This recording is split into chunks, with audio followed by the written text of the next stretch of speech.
Welcome back to my YouTube channel. So, ang ganap na ito ay luluto kami ng dinangdang sa Ilocano. At least po, bago po tayo magsimula sa pagluluto, ay mag-subscribe muna po kayo at mag-comment. Nagawa mo na ba? Sige. So, ito nga yung gulay na pinulot sa amin kanina. Nawawala kasi yung tawag dito, yung boses ko dyan kasi nga ang aming sagpaw. Iba yung sa gallery ko. Kaya nag-voice over na lang muna ako para marinig nyo ng maganda itong akin. Ito po yung aming ginagawa. Nakatingin pala dito sa video. Huwag nyo na pakinggan yung sinasabi ng tito ko kanina kasi dyan lang talaga yan. Huwag kayong mangbabash. Naman pa nga yan, kahoy po ang aming gamit. Hindi naman po sa pork kami. So, chine-check ko nga dito ang aming apoy. Nilagay ko na nga ang sagpaw doon sa ating kasirola. Yung isda na aming ihahalo. Isda kasi yung laman yan. So, takpan na natin ito. Papasok natin sa loob para at ilalagay natin na siya sa mainit masyado. Maramang apoy. At in-speed ko na nga dyan sa mga tayo ng mga ilang minuto. So guys, kukunin natin yung walis.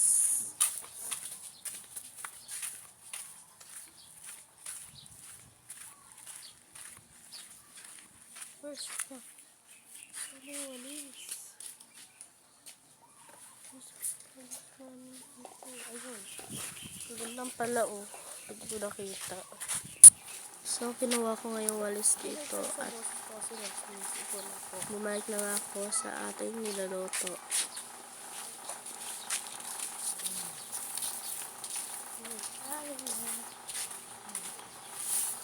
At ang next natin mamaya na ilalagay, ito naman. Gulay! Bahilig ako nyan guys. Takot lang ako sa gulay na ampalaya talaga. Ampalaya. Unti na naubos yung kahoy.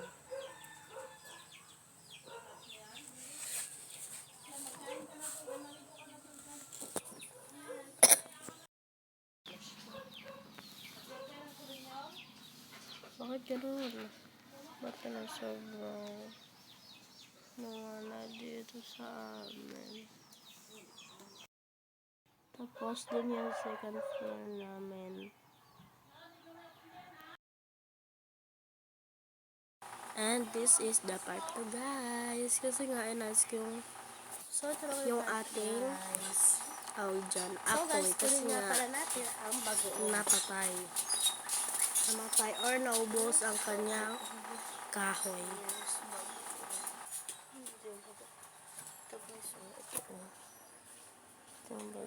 And this vlog nga guys is for kids and for adult. Please po mag-subscribe na lang po kayo. At pagpasensya nyo na po ang aking boses kasi po inubo ako at sinisipon.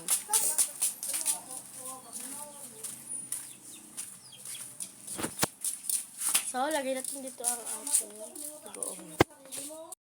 Cousin guys, nag-bike. So, ito.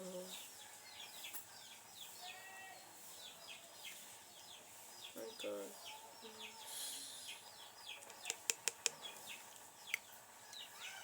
Ito yung bagoong natin.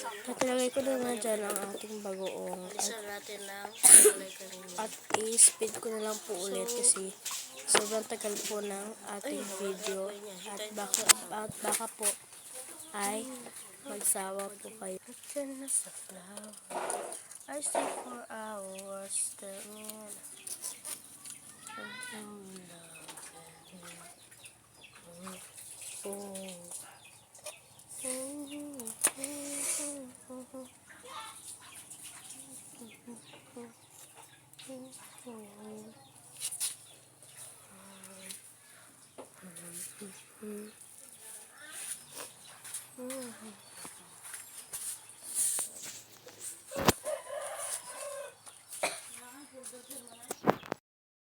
So guys, pagkatapos naman, kapag kumulo na yon, siguro next natin doon is yung mga gulay.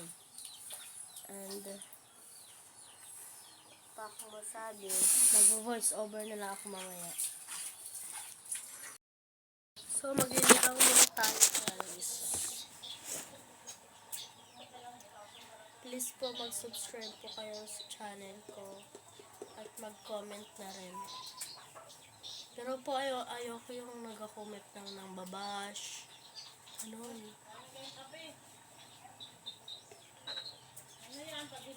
Tapos yung parang sumisira sa dignidad.